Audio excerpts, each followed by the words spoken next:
Welcome to American Education FM, everybody. I'm Dr. Sean Brooks. Well, I'll tell you what, I'll start with this.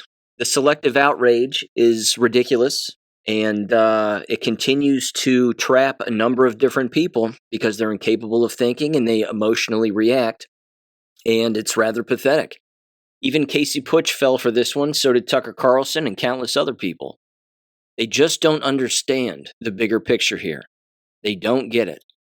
They don't understand the comms. They don't understand the communications. They don't understand how to read them and how to pay attention to what's actually being said and what's actually going on in this giant operation. With that said, I'm just going to let Patriot Dad, I believe that's his handle over there on X, explain this very quickly. This, of course, has to do with the post by Donald Trump where he's healing a guy on a gurney. And people immediately thought he's depicting himself as Jesus Christ in the whole thing. Again, it's an AI-generated image. I don't care because it doesn't matter. But listen to his take because he's 100% right. So give him a listen in 3, 2, 1. I know. I'm supposed to be outraged because the moral outrage crowd tells me that I'm supposed to be outraged. And yet, I'm having a really hard time finding a reason to be outraged. Because I learned a very long time ago that literally everything Donald Trump says and does in the public square is strategic. Everything. Every post is strategic. Every time that he holds a press gaggle outside of Air Force One or outside the White House, literally every word that he uses is meant to be strategic. Everything is strategic. So when he posts things that seem like maybe they're going over the line, I learned a long time ago, instead of being outraged, the question I should probably ask is what exactly is he trying to get us to pay attention to? And the other problem is I can't really figure out what I'm supposed to be upset about in this picture. Is it the American symbolism in the photograph? Is it the military veterans and active duty military? Is it the nurse that's with him? Is it the young lady praying along with Donald Trump as he lays hands on the sick? Is that what I'm supposed to be upset about? See, the problem is I've actually read my Bible, and I don't know if you know this or not, but we are all supposed to be laying hands on the sick. As a matter of fact, it says it right here in the Great Commission, verse 18. They will take up serpents, and if they drink anything deadly, it will by no means hurt them. And they will lay hands on the sick, and they will recover. Yes, that means me and you. And President of the United States is also included in the Great Commission, where we're supposed to be laying hands on the sick, including a sick and broken nation. But Patriot Dad, don't you know that it's blasphemy to depict yourself as Jesus? Wait, you think that's supposed to be a depiction of Jesus? For the Monday Morning Armchair Bible Scholar Group, show me anywhere in Scripture where Jesus is depicted wearing a gleaming white robe and a red cape. Show me, because there's ample evidence of Jesus wearing a resurrected white robe. And in Revelations, there's also evidence of him reappearing wearing a blood-soaked robe. But nowhere in there is Jesus ever depicted wearing a white tunic and a red cape. But you know who is depicted like that? These people. That's right. These folks. The ones that Donald Trump was actively engaged in a back and forth on because the Pope decided to insert himself into politics right after a meeting with Obama lackeys and came out and condemned our activities in Iran, which is really weird because I went to look through the Pope's messages and I didn't seem to find a single instance of him condemning the Iranian regime for slaughtering up to 40,000 of their own citizens. I also can't find anywhere in recent comments of the current Pope condemning the slaughter of Christians in Nigeria. But these people wear white robes and red capes. Or maybe it's because I can just go back to the source of the original painting that was posted by Nick Adams back on February 4th. A painting in which he said, America has been sick for a long time. President Trump is healing this nation. So do you remember back earlier when I said that I've learned how to wait to figure out where Donald Trump is taking this? And do you also remember a few weeks ago where I walked you through every single one of the agenda points of Agenda 47? And Donald Trump has already succeeded or is in the process of completing 19 out of all of the 20 agenda items. And do you know which one has not yet been started? National unity, healing a nation, which is weird because that's exactly what we are all called to do, to lay hands on the sick and they will be healed. I couldn't have put it better. And Donald Trump again was asked the question about the post, which wasn't new. It's not a new image. It's not a new post. And then when asked about it, he referenced specifically the Red Cross. Now that's interesting because if you type in Red Cross into the Q drops on the Q board, it will show you 9 posts. And one of them kind of matters. They all matter because they're all basically referencing corruption.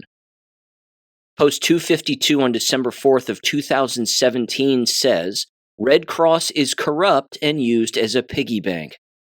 Future topic. Diseases created by families in power. Population control plus pharma billions. Kickback. Think AIDS. Future topic. Relevant. Hashtag fly Roths fly. Q. That was in 2017.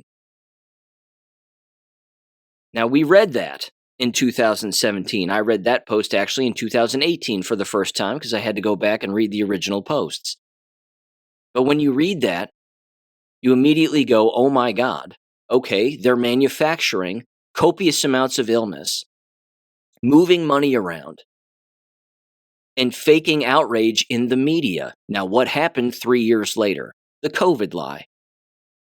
This is one of the important points about those Q drops that matter, is that we were told what the bad guys had planned before it happened, years in advance. And that's not the only thing. Again, very famously, a huge video from back in the day of an African inside of, I'm not sure where he was exactly. He was indoors clearly, but he's in this room, this relatively large room, like a storage room of some kind, and he's opening up Red Cross metal cabinets.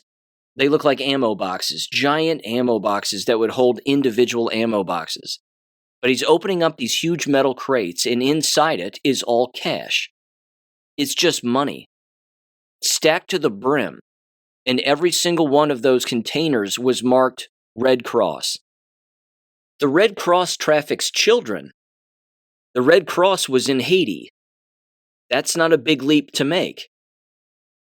Now, of course, where's the United States? Or as far as the media is telling everybody, where's the United States right now geographically?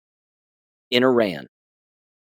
Here's another Q post. I know, strange, isn't it? 1249. April 23rd, 2018, it starts off and says, Red Cross, Iran, Red Cross, Pakistan, Red Cross, North Korea, Red Cross, ... Define smuggle. What is smuggled? What funds are used to pay for the goods? These people are sick, relevant to events about to unfold. Follow the executive orders. Q. Again, the Red Cross traffics children. Body parts. Here's post 489. There we go. I can read. January 7th of 2018. U.S. taxpayers are paying for it all. Paris Accord equals scam, trillions. Red Cross equals scam, billions. Foreign aid equals scam, trillions. War equals scam, trillions. And on and on, it says, with lots of dots in between. Who audits where the money actually goes? Who actually receives the money? The U.S. taxpayer is funding the very people we are engaged in taking down. Slush funds everywhere. Think GS, George Soros, pays for Antifa out of his own pocket. The hole is deep. Feel sick yet? Q. That was 2018. Then they eventually took down USAID just within the last year.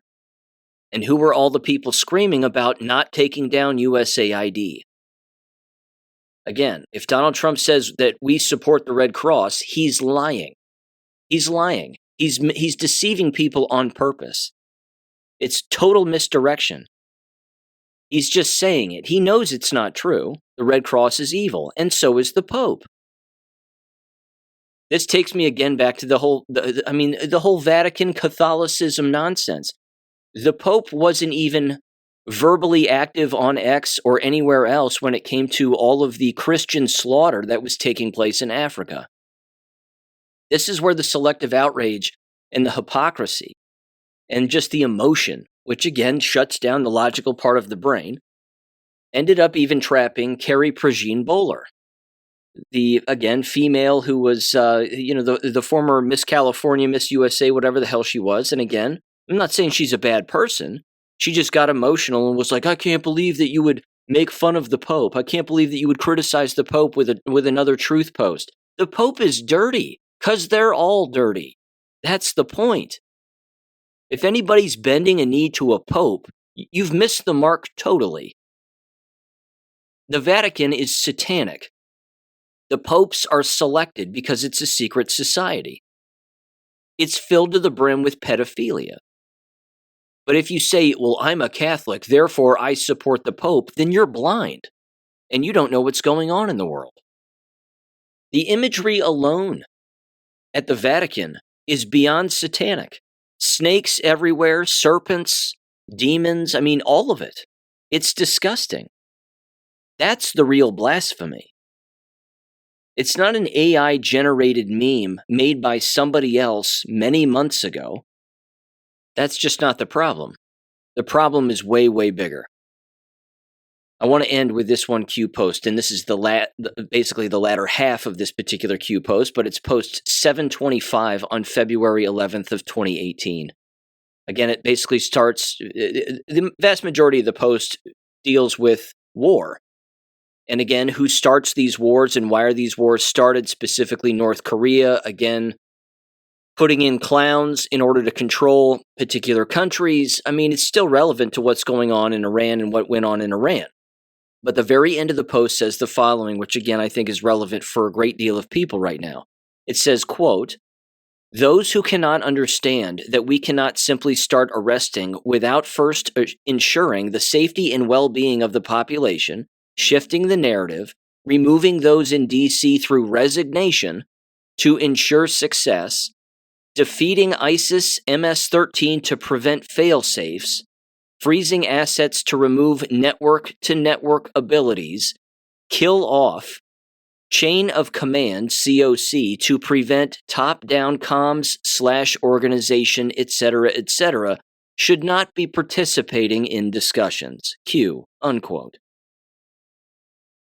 The one thing that I've always said, and it really is the telltale with all of these people, is that none of them ever bring up Q posts. People are very quick to criticize people who do. I've been criticized for it relentlessly over the last any number of years, and I don't care, because those are always the same people who have never read them. If you're looking at an entire military operation, let's say not even that, you're just looking at an investigation of any kind. Cognitive dissonance would tell you to stay away from certain information because, again, people are limited mentally and emotionally. I understand that. The problem is you can't look at a large picture of the world, the real world that we live in, and not take in evidence. You can't do it. You cannot ignore all of the Q posts that exist, of which, of course, there are endless. Let me give you the exact number. 4,966. That's how many Q posts there were. But the people doing the criticizing, again, typically all sit in one bucket, and that bucket is people who have never read them, and people who refuse to read them even today. Why do you think those boards are still up? Why do they still exist? Why are they still referenced to this day? Why is there so much relevance to what's going on today? Because it's an operation that we were told about years in advance. It's not some fake operation where we just sit back and do nothing and sit on our hands and sit on the couch like a lot of people, again, just repeat, just like a leftist would repeat the same message over and over again. The right does the exact same thing too. But again, look at what they don't talk about. Look at what they don't bring up. Tucker Carlson doesn't touch it. Megyn Kelly, that entire crowd, none of them bring it up. It's embarrassing. because you wouldn't walk into the middle of a movie that you've never seen before. You don't know any of the dialogue. You don't know any of the characters. You don't even know the plot or the theme. You know none of it. And yet you're trying to explain to people what you think is actually happening when you have no clue. I mean, I have to admit, there's an element of laziness in all of this, which is really pathetic, I think. Because if people just did their due diligence, even remotely, just a little bit of due diligence, they would be able to, again, piece things together accurately instead of, again, engage in emotional outrage or selective outrage of some kind. Let me give you another example here. This was over on Gab. Again, I don't know who this person is, but I'm just referencing him here. They go by Graying Error, @GrayingError. And they said the following. They said, it is always funny that whenever Trump does something, the MAGA bots always suddenly show up posting the exact opposite. And what they were referring to is the following here.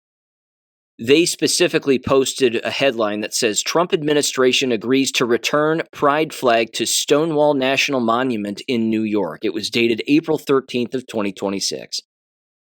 And then somebody responded to them, apparently, and it said, Secretary of War Pete Hegseth has officially canceled Pride Month. Do you support this move? ? Okay. First of all, anybody can look this up, and it's not tough. The Trump administration removed the gay flag from the Stonewall National Monument in New York and said you have to take it down. And they did. And then the Trump administration got sued, and they lost. So as a part of the settlement or the agreement or whatever, the result of the lawsuit, they have to basically allow the Stonewall National Monument to have the gay flag up again. Again, I don't like it any more than anybody else. And frankly, as much as it pains me to say it, it is a First Amendment issue. Again, I don't like the flag in the slightest. It advocates for child sodomy, for God's sake. So I don't like it at all, among other things. Chemical castration and pretending and demonic everything, and I mean the whole thing. But it is a First Amendment issue, and again, it's they lost in court. Now, I would also say again, there was probably a gay corrupt judge who was behind the decision, and that doesn't help. But it's being spun by these, again, individuals who have no ability to think, or again, they're just paid agitators for one reason or another to try to, again, turn on Donald Trump and turn on our country by trying to paint it as if Donald Trump supports the gay flag. Now, who actually believes that? Yes, I know he held the gay flag up during his first time when he was running for president the first time. I got it. I know that he did that on stage during a campaign rally. I remember it. I didn't like it, but he did it anyway. Has he done it since? Again, it's just more of the moral outrage and the selective outrage, and it really does show endless people who really is weak and who doesn't have what it takes. You may recall on the show many years ago, I used to criticize Stu Peters a lot. Again, I used to watch his show, used to like him, and then he became a one-trick pony. And now all he does is just bash Trump all the time. I assume. I haven't seen his show in, God, I don't know how long. It's been years. But basically, that's all that he still does. He's incapable of taking in the bigger picture. He's incapable, again, of taking in evidence. He's another person who falls for selective outrage. And in the middle of all of it, his persona of being some tough guy immediately goes away. And he just sounds, frankly, like a little girl. He just does. He just whines and moans and complains all the time, and that's essentially his show. I would assume that it's still that way. At least it was a long time ago. He finally woke up to the Jewish question. Very good. Took him long enough. But again, he was another person who just disregarded evidence, and you can't do that. You can't disregard evidence. Because he and everybody else are all saying what now about Iran? They've been screaming it at the top of their lungs that this is not a U.S. war, this is not a U.S. conflict, we're only doing this for greater Israel, and we're only doing this again because Netanyahu told him to. That's not true at all. It's the exact opposite. And as I've said before, The conflict in Iran, whether it's still going on or it's already occurred, I think it's already happened. I think it's already over with. Every single thing that he says about it, he says it in certainty. He says it in certainties. That's not just the art of the deal. The fact is a deal has already been made. There's already good control of that entire country. He's already said it. We already have a new administration in there. There's a new regime. Everything is fine. Don't worry about it and blah, blah, blah. And the fact is that the global money power has completely shifted. As I've played the audio here before, again from the Promethean Action Gals and endless other people, it's destroying the central banking system. It's rerouting the flow of oil from the Middle East everywhere. But it's not just about oil and money. It's about those chains of communication. As I've been over before, again, it's about child trafficking. Why do you think he threatened to have the U.S. military board any ship that he wants in the Strait of Hormuz? As I've said in the last episode, I think. What do you think is in those containers? The fact is it's anything that will fit in those containers. And I mean anything. Weapons, missiles. Hell, some of those containers are rocket launchers. And that's not a joke. That's an actual weapon.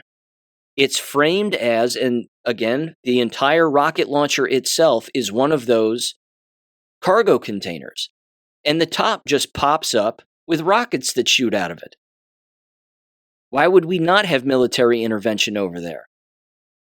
It blows me away. This is the war that all of the good guys wanted. Not Israel. This is actually against them. In a sideways kind of approach, which I've explained on the show before, but this is the one war that we've always wanted.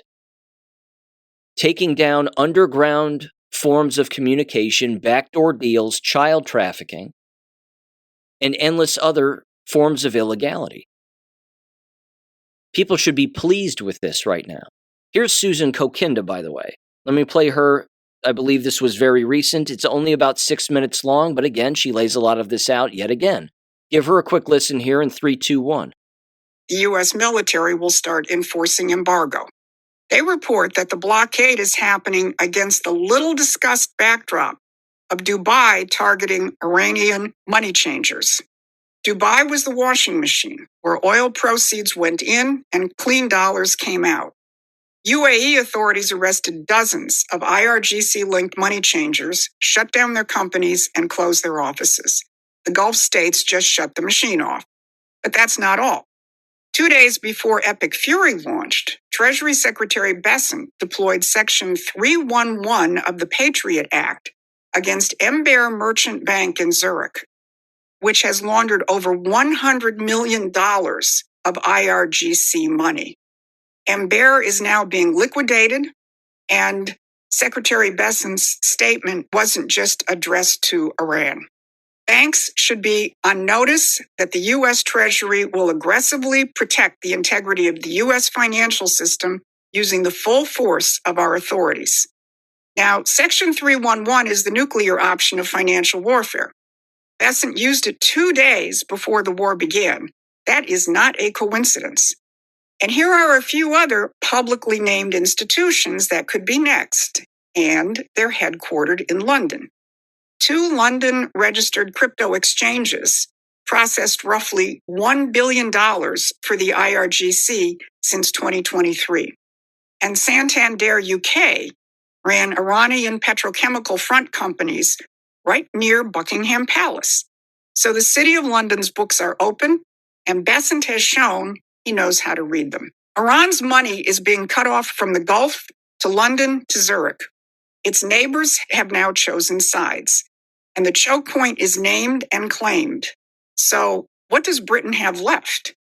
This week, Britain's own military chief told us. Air Chief Marshal Sir Richard Knighton admitted that the United Kingdom is updating its government war book, a strategic blueprint which has not been actively maintained since the Cold War, that is, for 30 years. Institutional knowledge has been lost, muscle memory diminished, And several years of calm has created a situation where very few in the UK would know how to respond to a war footing. 30 years, no functioning war plan. Why didn't that matter until now? Because Britain had the United States. For the 3 decades, the empire ran its geopolitical agenda on American muscle. Washington provided the troops and the carrier groups. London provided the financial plumbing and the narrative management. The City of London didn't need a war plan, and it required only one thing, an America that never asked questions. Now, that arrangement had a brand name, NATO.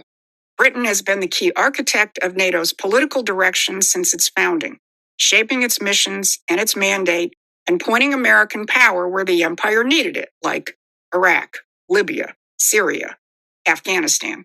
Every one of those wars had British intelligence fingerprints on the trigger. NATO was the mechanism, and American taxpayers and American soldiers were the instrument. Trump has now called all of that into question, and the British establishment hasn't recovered from the shock. Because without American muscle, NATO is a bureaucracy with a flag, and without NATO, Britain has no war plan. So, Sir Knighton's admission isn't a military embarrassment. It's a civilizational confession. But the empire has lost something else. For 20 years, the ideology holding much of this together was the green transition. That energy dependency didn't matter because renewables were coming. And then the Iran war blew that apart. When the strait closed, the green narrative couldn't keep the lights on or the filling stations supplied. Reality asserted itself, and the people who lived closest to physical reality felt it first. Irish farmers and truck drivers have been out in the streets, in force. 600 of Ireland's 1,500 filling stations out of fuel, and the Irish Defence Forces deployed against their own farmers. Although there are reports that a lot of the police and the military are calling in sick. Now, these aren't radicals. These are the people who live in physical reality, who need fuel to farm, to haul, and to heat. And they're calling the question. Meanwhile, Keir Starmer told the British public he is fed up with energy bills being affected by decisions involving Trump and Putin. Really? The prime minister of the country that built the choke point system, that ran the offshore banking apparatus funding the IRGC, and that imposed a green regime on his own country, is blaming Trump and Putin? That's not a political statement. That's a confession of defeat. So while the press is asking whether Vice President Vance got a deal in Islamabad, it's the wrong question. President Trump answered the right one before the talks started, when he said he didn't care about the outcome, because he'd already won the game that mattered. He dragged the extortion racket into the open. The empire ran the world through choke points that were never named, financial pipelines that were never traced, and a military arrangement that was never questioned. Concealment was their operating system. Why do you think he returned to office and called it the Gulf of America? He just took it. He just took all of the oil in that entire area geographically and said, Mexico, it isn't yours. Venezuela, not yours either. It's no one's, it's ours now, and it's going to be ours forever. Now look what's happening. All those ships are coming to the United States empty. We're filling them up, and they're going back. And they're not getting it for free. They're paying for it. And we're setting the price. We're in complete control here. This is a beautiful thing. It blows me away that people cannot connect these dots. They're on top of each other in the sunlight. It's so obvious what's taking place here. This is a very, very good thing. And like I said earlier, it's costing Iran a copious amount of money. And one other thing before I read into that, Susan Kokind is correct when she mentions that the entire Iran thing, this entire operation, has completely outed the Green New scam. All of it. JP Morgan, I think it was, I'm not sure, maybe a month or so ago, were so stupid that some nitwit immediately came out and said America's going to be out of oil by the middle of April. There won't be any more oil. So how's everybody doing right now? Is everybody okay? Are we out of oil? Are all the cars stopped on the side of the road with people eating each other because they have nothing better to do? Everybody's fine.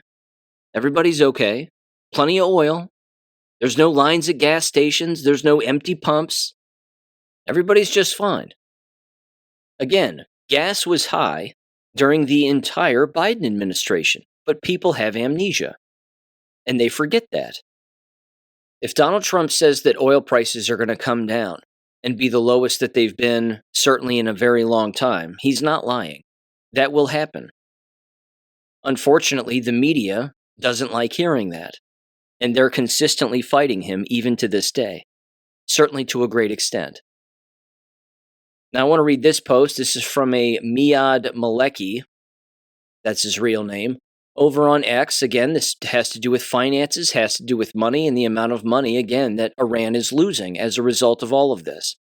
It says, number one, the U.S. naval blockade of the Strait of Hormuz would cost Iran approximately $276 million per day in lost exports and disrupt $159 million per day in imports, a combined economic damage of $435 million per day, or $13 billion a month.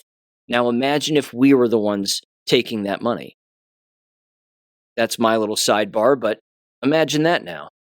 He goes on and he says, over 90% of Iran's $109.7 billion in annual trade transits the Persian Gulf.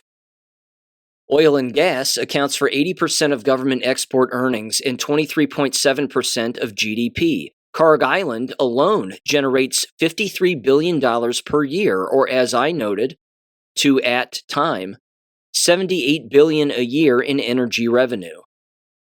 They said number two, crude oil. Iran was exporting 1.5 million barrels per day, earning $139 million per day at wartime pricing, which is approximately $87 per barrel. Though with minimal proceed repatriation due to banking sanctions. A blockade zeroes this out overnight. Kharg Island, which handles 92% of crude exports, sits deep inside the Gulf with no viable alternative. That's $139 million per day gone. Number three, petrochemicals. Iran exported $19.7 billion in petrochemicals in 9 months of the 24-25 year, which is approximately $54 million per day. Virtually all of it ships through Asaluia, if I'm saying that right, probably not, Imam Khomeini and Shahid Raji, all inside the blockade zone. No overland route can move these volumes. That's another $54 million per day gone. Number four, non-oil exports. Iran's non-oil trade hit $51.7 billion in 2025. After subtracting petrochemicals, approximately $88 million per day in goods, minerals, metals, etc., it says flow through Persian Gulf ports. That's roughly 90% would be blocked. That's another $79 million per day in lost revenue. Number five, ports. Over 90% of Iran's seaborne transits the Strait of Hormuz. Shahid Raji, or Bandar Abbas, alone handles 53% of all cargo operations. Imam Khomeini handles 58% of basic goods imports. Bushehr, if I'm saying that right, ports moved 57 million tons last year, all deep inside the Gulf. Number six, alternatives. Iran's options outside the strait are negligible. JASC, the much-touted bypass, operates at a fraction of its 1 billion barrels per day designed capacity. Only 10 of 20 storage tanks were built, effective throughout, approximately 70,000 barrels per day, rather. And then it says Chabar handles just 8.7 million tons per year. The 5 Caspian ports combined handle 11 million tons versus 220 million plus through the Gulf. Number 7, imports. Iran imported $58 billion in goods in 2025. That's approximately $159 million a day. A blockade chokes off industrial inputs, machinery, and consumer goods.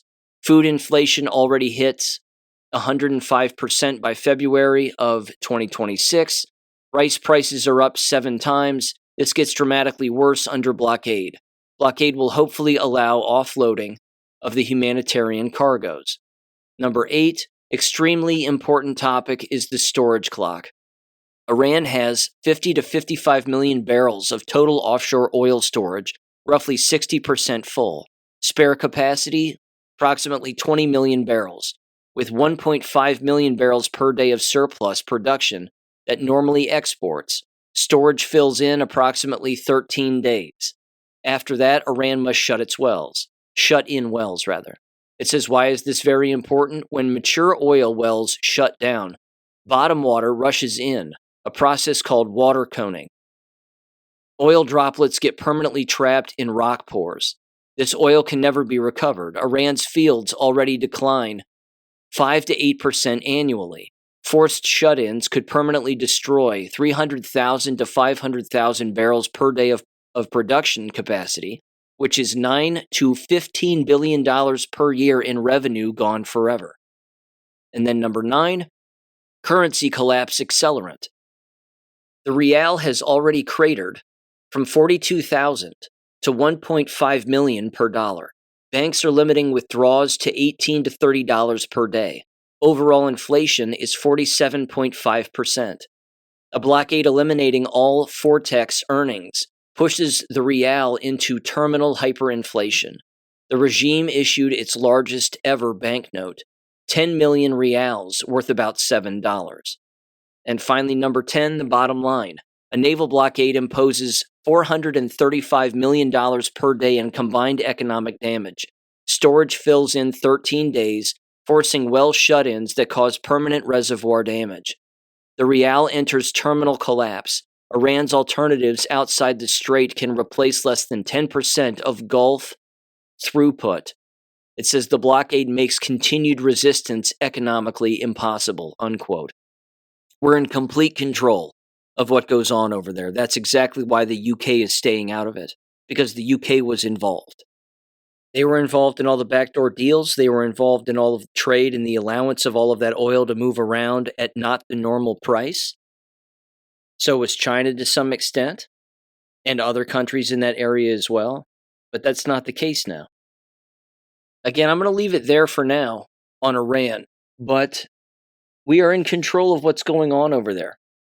And again, the certainty in which Donald Trump communicates about it and says, well, we'll do this or we'll do that, or everything's been handled and don't worry and XYZ. Again, you're watching a show. You're watching an absolute production. This probably happened years ago. It's just being rolled out to the public now. The media is talking about it like it's happening in real time. There's no issue here. And no, it's not a war for Israel. And we aren't being controlled by Israel. That's not happening either. This is to end wars. This is to end false trade and corrupt trade. It's to stop human trafficking, drug running, money corruption, of course, weapons exchanges, you name it. And then, of course, all of the proxy elements that exist to start a war and to randomly create conflict in an effort to pull other people into a conflict. That's being stopped as well. So I love it. Keep it up. I want to go back very quickly to, again, more of the selective outrage and the weakness. And this is an important point, because as I've said before, history doesn't repeat itself, human behavior does. And one of the things that, again, just happened recently, in fact, it was on Sunday, which is what sparked the particular post by Donald Trump, is that 60 Minutes ran a segment having to do with the Pope and Washington, D.C. priests and cardinals who are basically communist sympathizers. In fact, they are communist sympathizers. It's not that they basically are, they actually are. They are for open borders, they are against ICE, and they're afraid that they're going to lose their congregations and have lost a great deal of their congregations because, again, they've been housing illegal aliens. This is not new in history, though. This behavior is not new, specifically from the so-called Catholic Church, quote-unquote. Dietrich Bonhoeffer was well known for this, specifically in Germany. Again, just a quick little history on him again. He was a German Lutheran pastor a neo-Orthodox theologian and an anti-Nazi quote-unquote dissident. He too was a communist sympathizer. He didn't like the fact that the German army was again shutting down communist businesses that were degenerate and forcing those Jewish individuals into unemployment. He didn't like that. Well, too bad. They were the cause of the degeneracy before Adolf Hitler showed up, and they were the problem. Again, 98% of Jews in Europe back then were communists. Unfortunately, it's kind of still the case today. But ultimately, he was accused of being associated with the 20th of July plot to assassinate Adolf Hitler. And he was ultimately tried and then executed on April 9th of 1945 for doing so. He was first imprisoned 2 years earlier for hiding some of these communists who happened to be Jewish at the time within his own churches and, again, among the individuals that he associated with. Now, beyond that, I don't know his actual plot to assassinate Adolf Hitler or not. I'm not entirely sure on that. I wasn't there. I have no idea, and there's numerous takes on it. The point is, he was a communist sympathizer, and communism is the enemy, always has been. But now on 60 Minutes, you have these cardinals openly admitting that they're communists.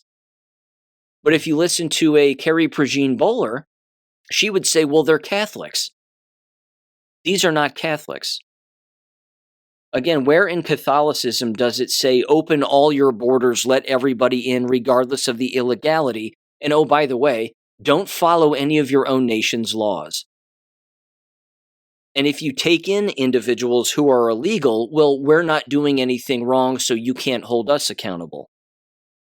These so-called cardinals should be arrested for what they're doing. Harboring illegality, specifically illegal aliens, is a crime. But these cardinals were also asked about Iran, of all things. What do you think about the war? What are your thoughts, Cardinal? These guys don't know what the hell's going on. They have no clue. Here's Nora O'Donnell asking these three guys a couple of questions regarding this. Again, listen to their just milquetoast answers. They have no idea. Give them a listen here in 3, 2, 1. Is this a just war? No. Under Catholic teaching, this is not a just war. The Catholic faith teaches us there are certain prerequisites for a just war. You can't go for a variety of different aims. You have to have a focus aim, which is to restore justice and restore peace. That's it. Iran has been the chief exporter of terror. Is there no scenario in which preventing that can be a just war? It's an abominable regime, and it should be removed. But this is a war of choice that we went to, and I think it's embedded in a wider moment in the United States that's worrying, which is this.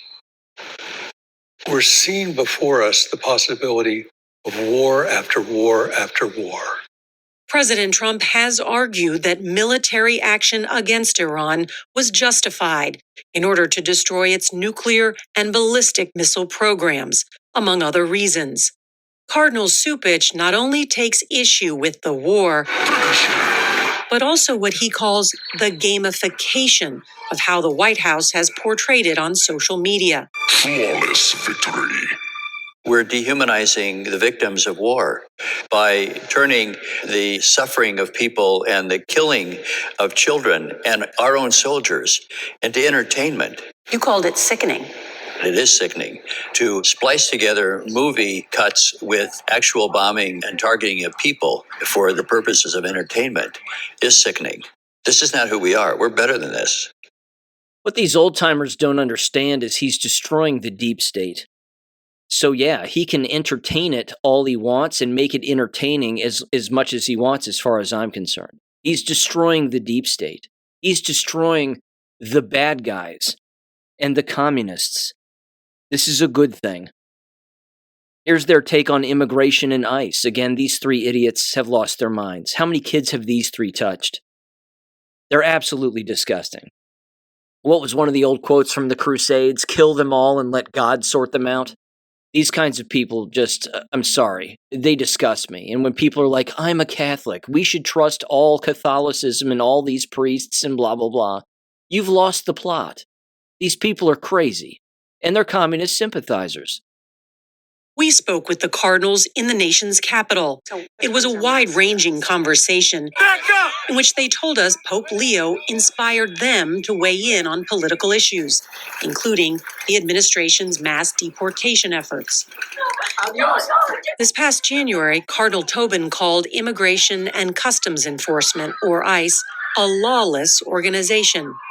Cardinal, those are strong words to call ICE a lawless organization. Yeah. Why did you do that? I didn't say that they were people without law, but when people act in this way, when they have to hide their identities to terrify people, when they can actually violate other guarantees of our Constitution and Bill of Rights, well, I think somebody's got to call that out, and I'm not the only one. Cardinal McElroy, we are speaking in a church here in Washington, D.C. that serves a largely immigrant population. The pastor asked us not to share or publicize this parish name or location. What's he worried about? He's worried for his people. They live under fear, and thus our mass count at the Spanish masses in our archdiocese went down 30% from the year before. 30%, that's a lot. And it's all fear. Before he became Archbishop of Washington, Cardinal Robert McElroy served as the Bishop of San Diego, one of the busiest stretches of the southern border for illegal crossings. I feel it got to a point where it was getting out of control. Under Biden. Under Biden, yes. You believe in strong borders. Yes. So what's wrong then with the current policy? This is a roundup of people throughout the country. People who have been living good, strong lives, been here a long time, raised their children here, many of their children born here, and are citizens. That's what our objection is. But this was discussed during the campaign. It was widely discussed. And yet President Trump won the Catholic vote over Kamala Harris handily, 55 to 43%. He promised to secure the border. He talked about deportation. And a majority of Catholics voted for the policy. I would like to know what Catholics feel about this indiscriminate mass deportation. I think that it's very clear the American people are saying, we really didn't vote for this. What do you say to people in the pews who say, I don't want to hear politics from my priest? I say, fine. I want to preach the gospel. God wants us to promote peace in the world because his desire is that we be one human family. What we're seeing as pastors is an enormous, profound level of human suffering. And that's what motivates us. And they fell for the COVID lie too, and they pushed that. And they openly admitted in that interview that Pope Leo told them to talk politics. But people are supposed to bend a knee to that Pope? Are you kidding me? Can people not see this? All of these organizations are the enemy. All of these people within these organizations are the enemy. It's going to be biblical. Yes. This is what the Great Awakening is about. It's about bypassing those idiots. It's about staying away from people like that. The moment they get political, the moment that they start bringing up geopolitics and the whole thing, they've lost their minds. They're tools, and they have orders and they follow them. And they aren't migrants, by the way. I wish people would stop saying that. But that's the watered-down version of invaders. That's what they are. They're invading our country on purpose to turn our country into theirs.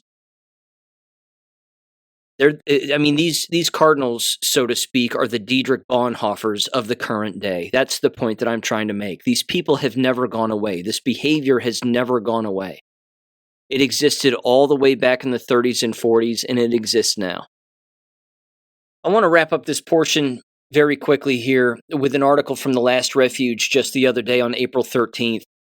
It specifically has to do with a lot of these podcasters that exist and how, again, their messaging is all generally the same. And then, of course, they cross-interview one another from time to time, promote one another, and then claim again that they're not a part of some mainstream narrative.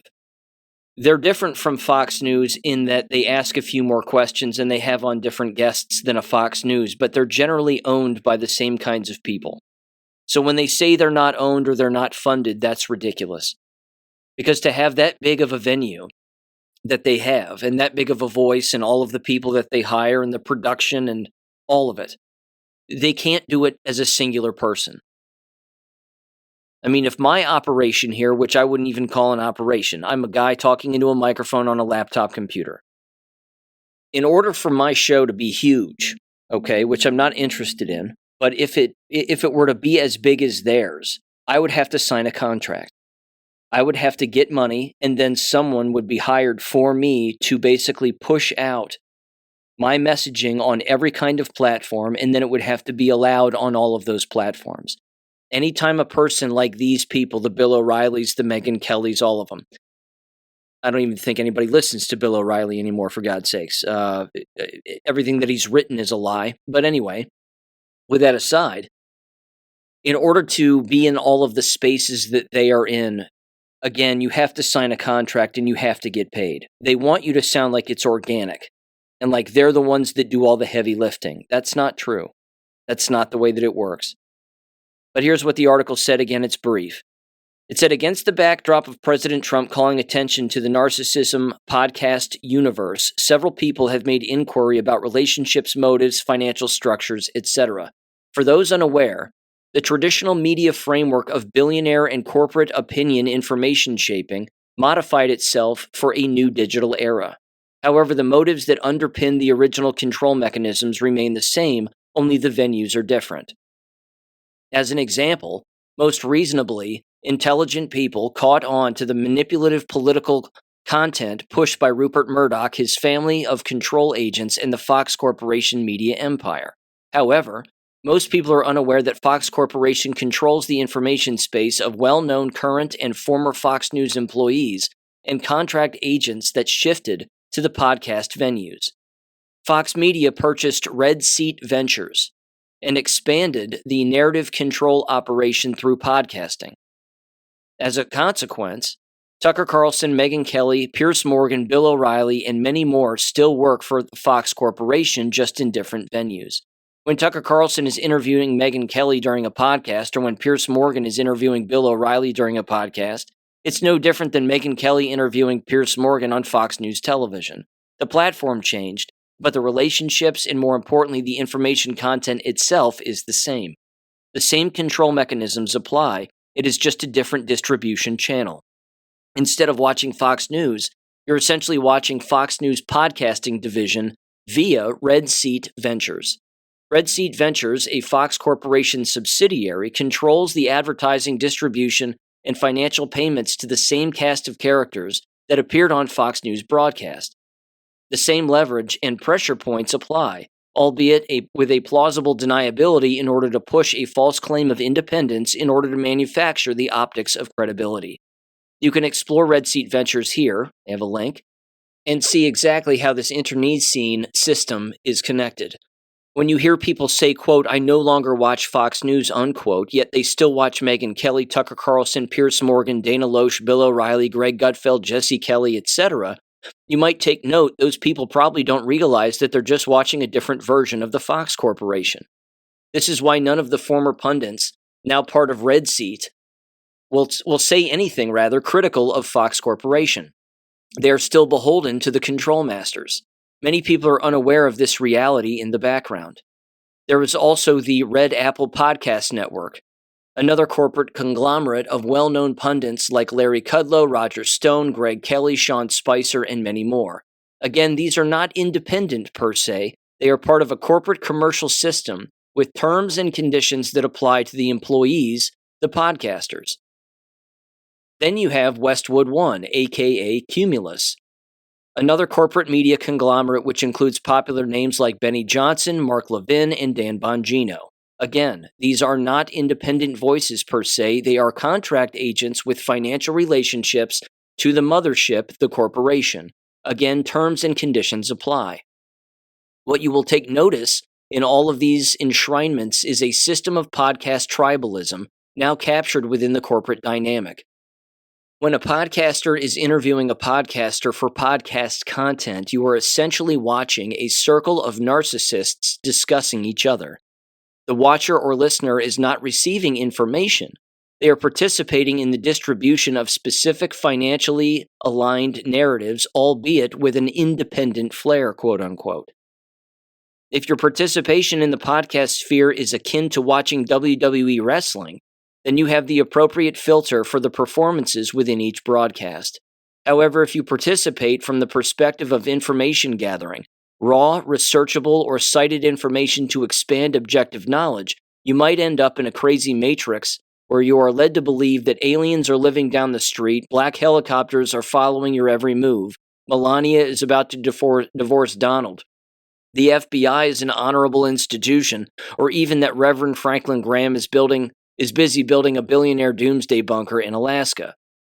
As the years were unfolding, you likely recognized the Wall Street corporate media system was going to respond to the changed and collapsed credibility environment. Well, podcasting is the 2026 iteration.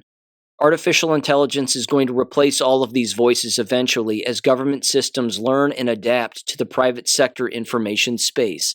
Just something to keep in mind, unquote. Again, it's the kind of small dig that an Amazing Polly would do, because she did it with all the COVID people. You had all the anti-COVID people and the anti-vax people, which again, they were correct, but they weren't saying the things that I was saying, and they weren't saying them directly, and they certainly weren't attending city council meetings or school board meetings or etc. But they were simply taking a particular group of people and basically working them and then grifting off of them by again pushing the ivermectin and the wellness packages and the supplements and all of that stuff. And some of them were having very serious discussions, but others were not. They were just, again, all cross-pollinating with one another in the interest of narrative control, because there was money to be made there, and they knew it, because they simply looked at, again, the populace who's willing to pay, and they said, well, we're not on the left, and we don't want to say what Fox News isn't saying or is saying, because they're basically saying the same thing that the left is saying about the COVID lie, so let's start our own groups. And then again, we'll cross-promote one another, and then everybody will be listening to us instead of them. But it's basically like a Fox News 2.0 kind of thing. And that happens with multiple subjects and multiple different lines of inquiry. Again, Benny Johnson was being interviewed on Fox News just the other day. And that entire curtain, by the way, sort of the curtain that Oz, that the Wizard of Oz would hide behind, got pulled wide open after the Charlie Kirk event. In fact, it was the same day. It was that evening of the Charlie Kirk event is when all of these so-called podcasters were back on Fox News, and even on Fox News for the very first time. They wouldn't be allowed on Fox News if they weren't all working together, if they weren't all under some kind of a contract, and behind that contract are the same hands doing the same handshaking. So that's the way that it's all set up. It's not organic, it's just the illusion of it being organic. And then again, they very quickly whisper, well, I'm independent and I do my own thing and blah, blah, blah. Nonsense. Nonsense. And they aren't working by themselves. They have a massive team of people who read emails, operate social media, put messages out there, produce videos, put them on all the platforms. No one singular person can do that. They would be doing it all day long, every day, and not have a life of any kind. Now, I'm going to shift gears here very quickly, but bear with me on this, and I'm not going to take too long on this. Eric Swalwell, I got to jump on board on this one. Very quickly, again, if a person thinks that this was accidental, him getting his card pulled, again, I have a bridge I'd like to sell you. This was a coordinated attack on him, and rightfully so. First of all, those who scream the loudest have the most to hide. He was doing that, and he got caught. But specifically, his card was pulled to get him off of the entire landscape, and now he's out of Congress. He's officially resigned, left the gubernatorial race, the whole thing. Like I've said in the past, if they have the goods on him, who else do you think they have the goods on? Everybody. And these cards are going to get pulled one at a time, at the right time, every time. Just as a quick reminder, again, the one red flag that should be, I think, in everybody's minds is that on March 4th of this year, The House of Representatives voted 357 to 65, with 1 present and 9 people not voting, on a procedural motion related to House Resolution 1100, a resolution introduced by Nancy Mace that would have directed the House Ethics Committee to preserve and publicly release records of its revenues into alleged violations involving sexual harassment, unwelcome sexual advances, or sexual assault by members of Congress. The people voting no on this was overwhelming. And now you have Representative Gonzalez, Anthony Gonzalez, quitting as well, because I believe one of his staffers, female staffers, ended up dead after he was having an affair with her, allegedly. This is rampant throughout all of politics. But the pulling of these cards, of these individuals, and getting them off of their entire platforms and out of this entire business is not accidental. Follow the resignations is a Q post. You can type that in. You can look at all of the previous representatives that were in office, and then the moment that Donald Trump won the first time in 2016, they all resigned. It was a boatload of representatives. They were panicked. They were scared. They wanted out because they were going to be held accountable. So instead of sticking around and acting like, well, I've never done anything wrong. I'm not the bad guy. I've never been inappropriate with anybody. A bunch of people left. A huge list of representatives left. Both Republicans and Democrats, I might add. Massive, massive list. Nancy Pelosi the other day was even asked on a stage as to whether or not she had any foreknowledge of Eric Swalwell's behavior. And very quickly she shakes her head no and says, no, I had no idea. I had no idea. I had absolutely no idea. It's just awful. I had no idea. What's she going to say? Yes? Of course she knows. But the moment she says, yes, I knew about this a long time ago, then she looks guilty. Because she was condoning the behavior. Because she condones the behavior. She knows what these people have done because she's done it. Endless people in Congress have. That's why they're there. Because they're controlled. So when you take away the controller, but you still have the blackmail, that's called leverage. And then you use it. And as the rumor is right now, in the little video that you see of Eric Swalwell on a bed with a prostitute, apparently, and it's being filmed by somebody, Representative Luna seems to think that the person doing the filming is an underage girl. Is Eric Swalwell the only person to be in a room with an underage girl during an open sex act? I don't think so. These cards are going to get pulled one at a time. And as the Q drop said, keep a list handy of all of the resignations. And then you ask yourself a very simple question. Why? Why are these cards getting pulled? Adam Schiff will be next. There will be more. They'll just go right down the line. And then watch again the resignations. Watch the people who aren't accused just resign. And understand that they're not resigning, again, because they're innocent. They're resigning because they've done something. And they got caught. And they think that resigning, again, is going to absolve them of any wrongdoing, and it won't.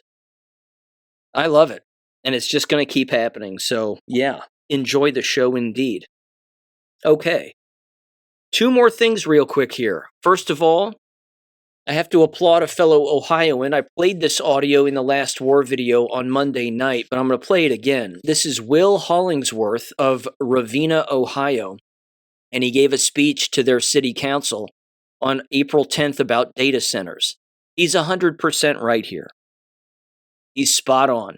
So give him a listen here if you haven't heard this already in 3, 2, 1. Hello, my name is Will Hollingsworth. I work at Reed Memorial Library, and thank you all for hearing me today. I'm not a cynic when it comes to technology.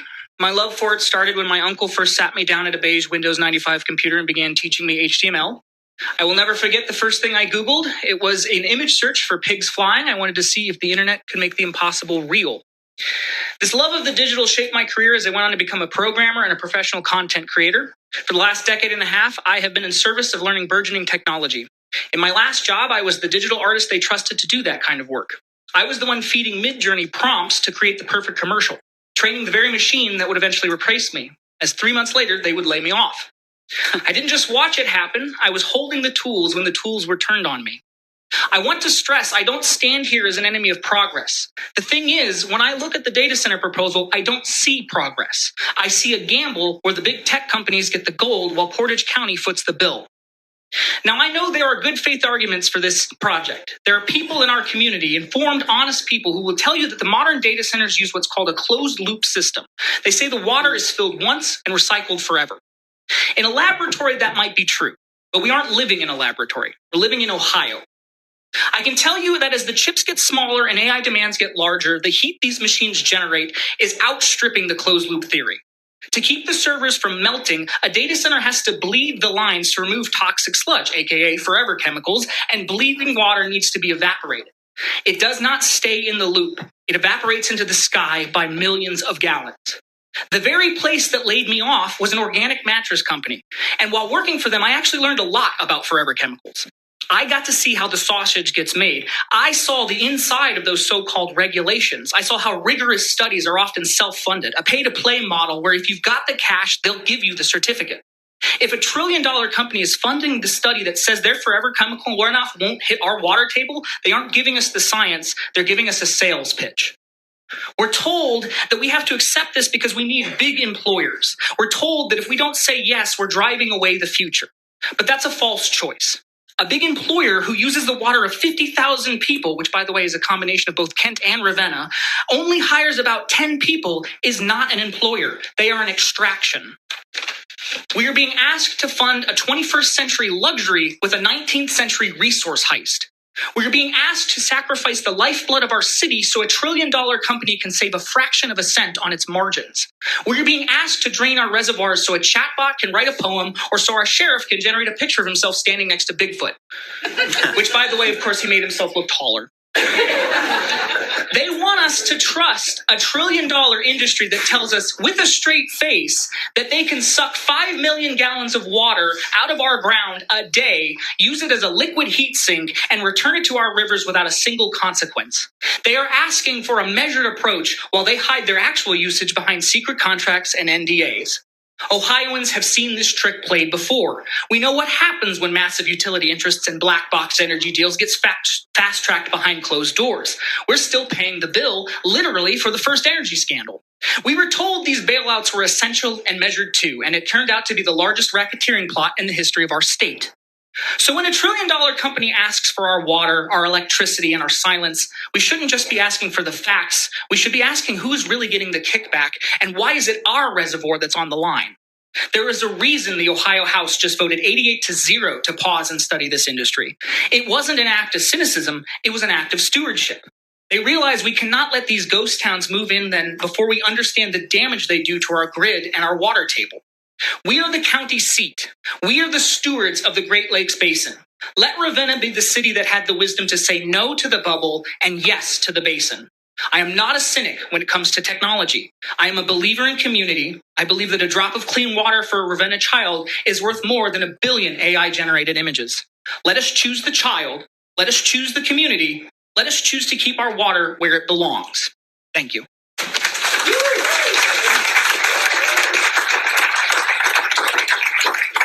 Thank you.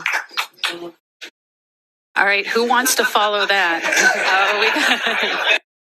I have nothing to add to that. That was well done, and he's 100% right. I'm going to end with this. This is a website which I recommend everybody check out, and it is called the Teacher Accountability System. The website is TAS.news. Let me read you the About section real quick, and you'll get what this is all about. Their mission is the Teacher Accountability System is dedicated to creating a comprehensive, publicly accessible database that tracks educators who have been accused of sexual assault and misconduct involving students. Again, there don't have to be convictions, although they have convictions listed, but there can just be accusations, which is good enough. Certainly in many cases, in particular, again, if there's a news outlet, and this has been covered by the news. So they have these broken down by legal status and then employment status and then case severity. So for example, under legal status, it'll say accused or alleged. It'll say charged or convicted or acquitted or a plea agreement. And then as far as employment status, it'll say terminated, suspended, resigned, active, or unknown. And then case severity is anywhere from high to medium to low.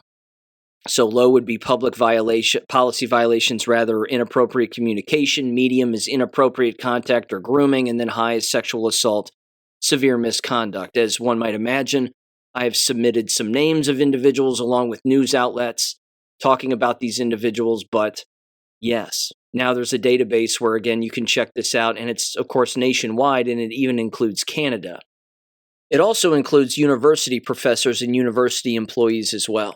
So it's not, again, just specified to K-12. I will also link this in the description below, and you can check this out on your own, but they have a total thus far of 17,373 cases. They have interactive maps, charts, and data as well. And let me give you just one brief example.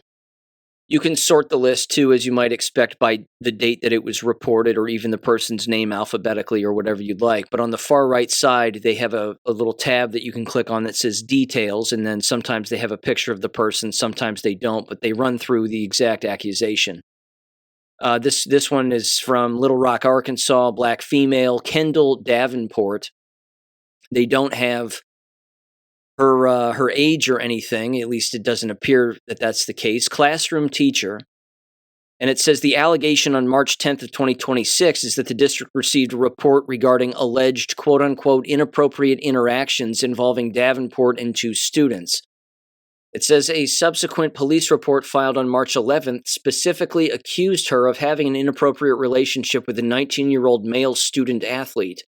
District response, Davenport was placed on administrative leave with pay starting March 11th of 2026, while the LRSD Safety and Security Department conducted a formal review.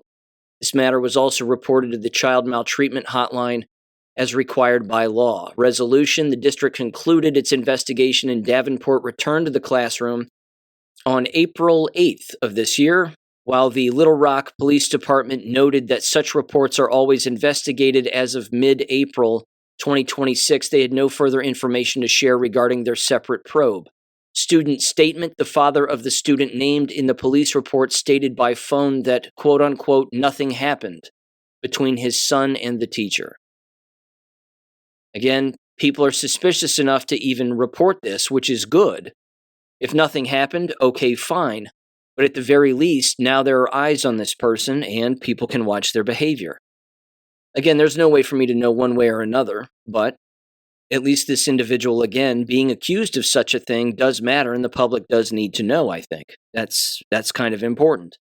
A lot of these cases also have to do with child pornography, again, inappropriate relationships, sexual grooming, assault, the whole thing. And they do have convictions, and they list them in detail. So feel free and give that website a look. And again, when it comes to local quote-unquote educators where you live, wherever you live, I would recommend uploading any news outlet's report on such an individual.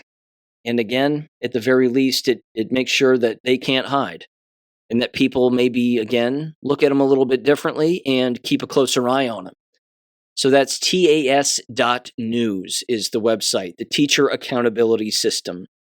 Okay, ladies and gentlemen, thank you for listening as always, and I will catch you on Friday. Peace.